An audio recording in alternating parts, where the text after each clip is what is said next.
Et ben merci. Voilà, C'est bon, on va dormir.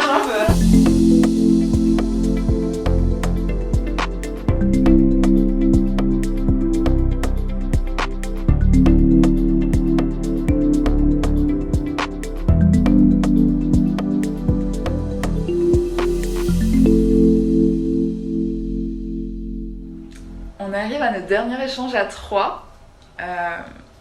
Voilà, c'est déjà un peu la nostalgie de la soirée là. Wow. Mais je suis trop contente parce que du coup on va terminer avec toi, Lou. J'ai un petit mot pour toi. Très bien. À ton avis, c'est qui?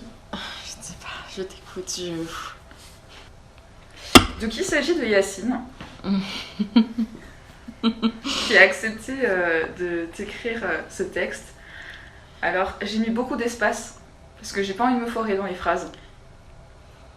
Mais je vais essayer d'y mettre tout le cœur que je peux. Je t'écoute. On n'apprend pas à regarder. Tapis à l'intérieur de nos corps, le fantôme dans la machine se meut, se retient, se cache. Dans un monde d'apparence, un corps, un visage devient un point d'interrogation. Nous noyant dans notre soif d'images, nous ne cessons de chercher désespérément le regard qui percera, celui qui fera apparaître la lueur, celle des rouages de notre existence. Au-delà des académismes, loin des tables, des lois et des privilèges, Lou nous révèle un espoir, la lumière, sa lumière. Cette dernière en est louvoyante, entre ombre et éclat. Elle joue, voile et dévoile les êtres, les objets dans un espace soigneusement sculpté. Lou utilise l'espace et la lumière pour traduire un échange, une rencontre. Son travail ne peut se vivre autrement que comme un partage, la transcription de sa bienveillance et de tout l'honneur qu'elle offre à l'autre en image. Sa pudeur, son respect, son humilité, elle en habille notre regard qu'elle pénètre et marque avec une mesure constante. Le partage en devient passage, le passage en devient complicité. Un jeu de regard que seul le temps peut révéler et que la photographie peut figer, dans ce silence radieux dont les rêves sont faits. S'arrêter sur un regard, un geste, une lumière, cela ne s'apprend pas. À chaque nouvelle séance de prise de vue, Lou observe, doute et remet en question son regard et sa technique, pour finir par nous susurrer l'indicible et nous faire apparaître un mystère, un secret.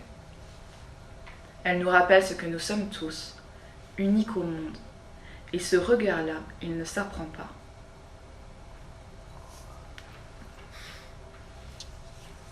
Ah ouais. Et ouais. On fait une petite pause de... Incroyable. C'est beau. Ouais. Ah mon dieu. Oh là là. Ok.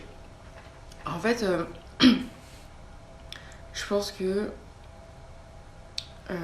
le fait que lui aussi soit photographe aide pour comprendre la démarche, l'envie de photographier, de la prise de vue à la finalisation d'une image, à sa révélation.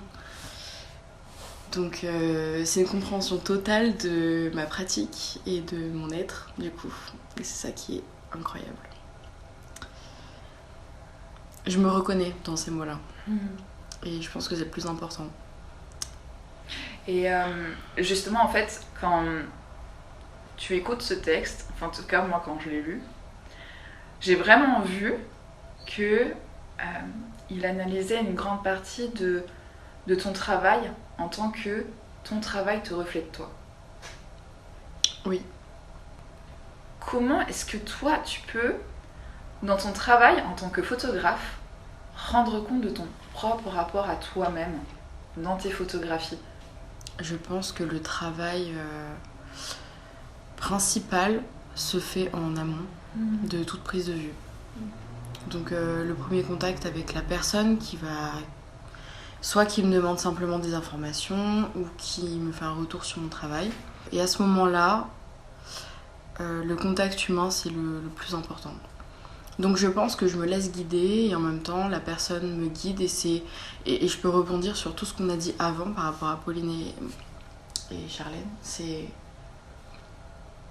c'est donner à l'autre pour qu'il nous donne en retour et se nourrir de ça. Savoir échanger, regarder la personne dans les yeux, lui demander comment elle va, comment elle se sent, avoir ce rôle de la personne qui va devoir rassurer pour ensuite être rassurée.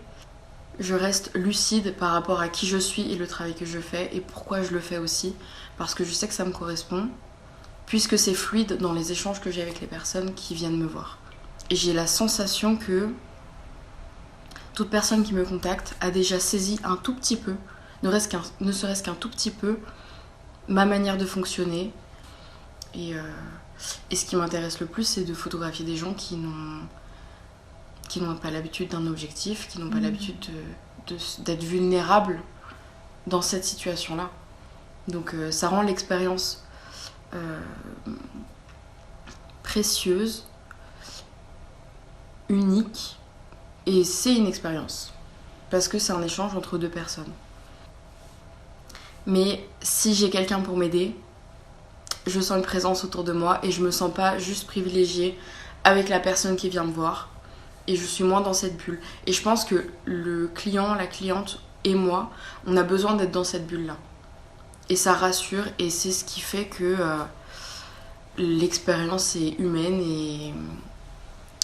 et c'est pour ça que je continue de faire ça en fait. J'avais presque envie de dire ton patient. Parce que, tu vois, tu prends soin de lui. C'est beau de dire ça. Tu vois Ouais. Et quelque part, à travers ton regard, à travers ton cliché, enfin je veux dire ta photographie, tu lui redonnes de la valeur. Parce que, enfin, je dis ça parce que tu dis que t'aimes bien que ce soit des personnes, enfin souvent c'est des personnes qui n'ont pas l'habitude de l'objectif. Oui. Qui n'ont pas l'habitude d'être prises en photo. Et toi, tu vas les révéler à la lumière d'une certaine manière. Déjà photographiquement, je suis beaucoup plus attirée par la lumière naturelle. Donc je fais avec ce qui vient et j'essaye de modeler ce qui est déjà existant. Et en même temps, il y a un challenge qui est s'adapter au visage que j'ai en face de moi, au corps que j'ai en face de moi. Essayer de mettre la personne dans une atmosphère esthétique qui va lui plaire, qui va me plaire. Je vais m'adapter à la personne. Très souvent, la personne vient avec ses vêtements, avec une garde-robe qu'elle connaît, ou alors quelque chose qu'elle a toujours voulu porter et là c'est l'occasion. Ou bien, elle me fait confiance et elle va être habillée d'un bout de tissu qu'on va essayer de modeler à son corps. Et souvent, et ça je trouve ça dingue et je comprends toujours pas, mais c'est vraiment incroyable. Beaucoup de personnes ne pensaient pas se mettre nues physiquement. Et c'est pas moi qui le demande. Je pense que la personne que j'ai en face de moi est en demande de ça, mais avec elle-même. Ouais, et moi je suis juste là pour encadrer les choses. Pour dire bah oui, t'as le droit de le faire. Se dévoiler dans les deux sens du terme. Dévoiler, se découvrir et dévoiler, enlever le voile, enlever le vêtement. Et ben dans le texte de présentation il dit loue voile et dévoile et je pense qu'il y a de ça aussi. Pas uniquement parce que j'utilise des tissus pour habiller les gens, mais beaucoup de personnes veulent faire de la photo nue et n'osent pas. Ils me disent bon bah je voudrais du semi-nu. Alors le semi-nu, qu'est-ce que c'est? Est-ce que c'est de la lingerie? Juste de la lingerie, ça va être un peu plus sexy, un peu plus... ça va dire plus de choses que nu. Ah ouais, c'est fou. Parce que quand on a un vêtement, on va se focaliser sur le vêtement et on va s'imaginer le corps sans ce vêtement. Alors que si on a la peau directement, on va rien imaginer, on va pas regarder la matière autre que la chair. Et je trouve que c'est très intéressant ce côté voilé, dévoilé, parce que on cache, mais plus on cache, moins on cache. Oui, c'est vrai. Alors qu'en fait, on pense qu'il va y avoir plus de voyeurisme, il y en a moins qu'en lingerie. Parce qu'en fait, la personne en lingerie, le spectateur aura d'autant plus d'avantages à fantasmer, essayer de déshabiller du regard. Et pourtant, en effet, quand tu mets le corps nu, Ça fait moins voyeuriste parce que tu cherches vraiment en effet la belle courbe, l'ombre qui tombe vraiment bien, la lumière qui épouse vraiment les formes. Et l'authenticité de se révéler comme ça aussi. Exactement. Mais après, je pense que la personne soit en lingerie, habillée, nue, il n'y aura pas de sexualisation du corps. Exactement. C'est un corps et c'est... Et on n'oublie pas l'être humain qu'on a en face de nous, mais on voit quelque chose qu'on va photographier. Habillé ou non, je vais voir une forme, je vais voir des couleurs. Donc il n'y a pas de sexualisation. En fait, je trouve que tu as un regard qui fait que tu n'attends rien derrière. Tu ne t'inventes, tu ne t'invites rien sur les personnes que tu vas photographier. Et en fait, ce n'est pas, d'une certaine manière, j'ai l'impression, le corps que tu veux mettre en confiance, mais l'âme, l'esprit de la personne, pour que mentalement, elle dépose toutes les masques ou toutes les petites armures qu'elle a en plus. Genre pour dire, c'est pas un vêtement qu'elle pose, c'est un petit bouclier. Et qu'à force, c'est autant à l'intérieur qu'à l'extérieur qu'elle puisse se retrouver à nu. Et que donc le rapport qu'il y a entre vous est d'une certaine manière égal. Et c'est pour ça que je trouve qu'il y a un bel échange et un beau rapport justement à l'autre autant qu'à toi. Je trouve ça beau que tu aies dit, c'est comme poser un bouclier, une armure. Et c'est aussi pour ça, je pense, qu'une séance photo peut être extrêmement épuisante. C'est faire le vide et se faire confiance et essayer de se laisser aller. Et quand on réussit à se laisser aller, je pense que ça prend beaucoup d'énergie. Et pourtant, on parle que de photos. C'est que des images. Mais c'est un moyen de se faire plaisir, de se faire du bien. Mais ça peut faire du bien à condition qu'il y ait un réel échange humain. Qui est de l'écoute, qui est de l'attention, qu'on prenne le temps. Et j'ai envie de comprendre qui j'ai en face de moi, un minimum. Et quand ça finit avec des larmes de joie, c'est parfait. Et je pense que voilà, c'est... Je sais pas ce que c'est l'expression. C'est pas la destination qui compte, c'est le voyage ou un truc comme ça. Ouais, c'est ça. Ouais. C'est le chemin. Ouais, voilà. Tu libères quelque chose. En fait, c'est paradoxal parce que tu pourrais te dire, justement, ça devrait te ressourcer, tu te sentirais plus léger. Mais il y a eu un effort en fait. Un effort, c'est la maïeutique, l'accouchement d'une idée, l'accouchement de quelque chose. C'est accoucher à soi en fait aussi. Tu vois. Ouais. Et je pense que ça fait du bien après coup. Quand on a pris du recul sur les images, sur le moment, on se remémore de ça, on regarde les images je pense comme des photos de famille en fait, quand on est nostalgique. On ressort des photos. Comment tu arrives à gérer l'après-séance ? On parlait d'un accouchement où tu dévoiles cette fois-ci vraiment ta production à la fois du coup à ton client qui lui en effet a déjà vécu la séance. Tu as les réseaux sociaux où tu dévoiles aussi parfois au grand public. Je suppose que aussi les photos tu les choisis pas toi-même. Tu vois aussi peut-être avec le client justement ce qu'il serait capable d'accepter de mettre en ligne. Tout à fait. Et en même temps, tu as des retours derrière, tu peux avoir du soutien, parfois peut-être non. Comment est-ce que tu arrives à gérer tout cet après ? Après cette expérience de séance photo, il y a ce moment où je me retrouve toute seule face aux images, où je dois trier. Et j'ai choisi de laisser la possibilité à mes clients et clientes de choisir les photos que j'allais leur rendre. Tout simplement pour les satisfaire, pour garder cette connexion.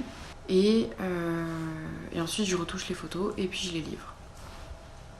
Et il y a certaines personnes qui n'acceptent pas que je poste les photos sur internet parce que c'est vraiment pour elle. Et il y a des photos qui sont personnelles mais qui sont un peu moins personnelles, que j'ai le droit de poster, j'ai le droit de faire ma communication avec. Il y a ce côté un petit peu gratifiant aussi pour le client ou la cliente de se dire ok, si elle communique avec ces images, c'est que ça lui plaît. Et donc la personne a vraiment envie que ça me plaise, que le résultat me plaise. Et c'est souvent une question qu'on me pose. Est-ce que tu es satisfaite de nos séances ? Des questions que je pourrais poser moi, on me les pose. On me demande si moi je suis satisfaite. Et donc, parfois, c'est étonnant, mais j'ai l'impression que les rôles s'inversent. Et je trouve ça fou. Parce que, bah oui, moi aussi, en fait, je suis pleine de doutes. J'espère avoir réussi à mettre la personne en valeur. Ou alors avoir réussi à créer un personnage qu'elle n'imaginait même pas pouvoir créer. Tant que la personne est satisfaite et qu'en plus elle m'autorise à publier les photos. Pour moi, j'ai rempli ma part du contrat. Ça peut faire du bien en plus à la personne. Et je pense beaucoup plus à ça d'ailleurs. Je me dis, la personne va voir les commentaires, va lire les commentaires, va voir que ça intéresse certaines personnes. Ça peut devenir des photos références pour d'autres shootings. Mais c'est extrêmement gratifiant pour quelqu'un qui était terrorisé de passer devant un objectif. De voir que ces photos-là, ce résultat et ce travail qu'on a fait ensemble peut permettre à d'autres personnes de se dévoiler. En fait, c'est l'effet domino. Et si tout le monde s'écoute, est attentif et bienveillant, on en arrive à ça. J'essaie juste de voir le positif dans chaque étape. On a parlé de ton rapport à toi dans la photographie, le rapport de l'autre à travers ta photo, les répercussions que peuvent avoir cette espèce de huis clos, cet entre-deux, qui fait que du coup ça a des répercussions tout autour. Oui. Et du coup, est-ce que ces répercussions qui sont dans le monde, est-ce que c'est un objectif ou une plus-value pour toi ? Je pense que ce n'est pas un objectif, mais une plus-value. Parce qu'il ne faut pas que j'oublie que j'ai commencé à photographier pour moi. C'est une question hyper compliquée. L'objectif, c'est qu'on se nourrisse mutuellement avec la personne que je photographie et que ça nourrisse d'autres personnes. Et du coup, ça m'aide à continuer de faire tout ça. Et donc, ça m'aide à en vivre. En tout cas, ça m'aide à y croire. À croire en ta photo ? Et au fait que je peux continuer et que je fais pas ça pour rien. Donc une validation. Oui. Mais j'ai besoin de montrer mon travail pour que ça continue. Ouais. Donc j'ai besoin de cette validation pour que ça continue. Ouais. En fait, c'est hyper intéressant parce que finalement, les réseaux sociaux, ou du moins cette ouverture à l'autre avec un grand A, c'est non seulement une validation sociale, mais une validation professionnelle aussi. J'ai besoin aussi qu'on me parle de mon travail puisque ce sont des regards extérieurs. Et le regard que tu vas porter sur mon travail, c'est pas le regard que je porte sur mon travail. Et pourtant, j'ai envie de t'écouter. Ouais. Et peut-être que je serai pas d'accord avec toi, parce qu'on ne verra pas la même chose. Mais c'est très important de pouvoir s'exprimer. Et c'est très important d'avoir des retours, de solliciter des gens pour en parler. Parce qu'il y a des choses qu'on voit pas. Donc je pense qu'il y a un mélange objectif-plus-value qui est aussi dû au fait que j'ai envie d'en vivre et que si je peux faire tout ça, c'est grâce aux réseaux sociaux et à la visibilité. Mais est-ce qu'on parle de moi ou de mon travail ? C'est une très bonne question, ouais. Parce que tu t'identifies à ton travail ? On me dit souvent que mes photos sont douces. Et ça te parle ? Ça parle de toi ? Je pense qu'il faut énormément de douceur pour mettre en confiance quelqu'un. Peut-être que je m'identifie bien, ouais. Je pense pas qu'on puisse vraiment dissocier mon travail et ma personne. Est-ce que c'est l'idéal de toi qui photographie ? C'est l'idéal de toi qui met en confiance ? Non, je photographie parfois avec mes doutes. Il m'est arrivé de photographier en ayant la grippe et 42 fièvres ou en ayant dormi 2 heures. Et pourtant, il faut assurer, il faut être là pour la personne qui prend du temps, qui nous porte de l'intérêt, qui porte de l'intérêt à notre travail. Et il faut être à la hauteur de ses espérances, de ce qu'elle attend. Et à ce moment-là, moi, je m'efface complètement. Et oui, peut-être qu'à ce moment-là, c'est l'idéal qui prend le dessus. Le plus important pour moi, c'est de donner notre maximum tout le temps. Si on a fait notre mieux, exactement, si on a fait notre mieux à ce moment-là, on ne peut pas se reprocher de mal faire. Carrément. Ouais, je pense que c'est ça. Il faut faire de notre mieux tout le temps. Et parfois, notre mieux, c'est pas grand-chose. Parce qu'on n'était pas en état. Ouais, c'est vrai. Et il faut accepter que parfois, on peut pas, ça demande beaucoup d'énergie parce que ça nous prend de l'énergie d'en donner aux autres. Ouais. C'est marrant parce que là, c'est un exercice très très compliqué de faire ça. Ouais. Et je parle pas normalement. Je fais des images. Je fais des images et les images ça ne parle pas, c'est pas des mots, c'est pas pour rien qu'on se cache derrière un objectif. Et pourtant, moi, je trouve que t'es douée avec les mots. Tu sais bien exprimer ce que tu veux montrer de tout ton travail. Mais peut-être que ça c'est quelque chose qui se développe grâce au fait qu'il faille se vendre. Il faut vendre notre travail pour en vivre.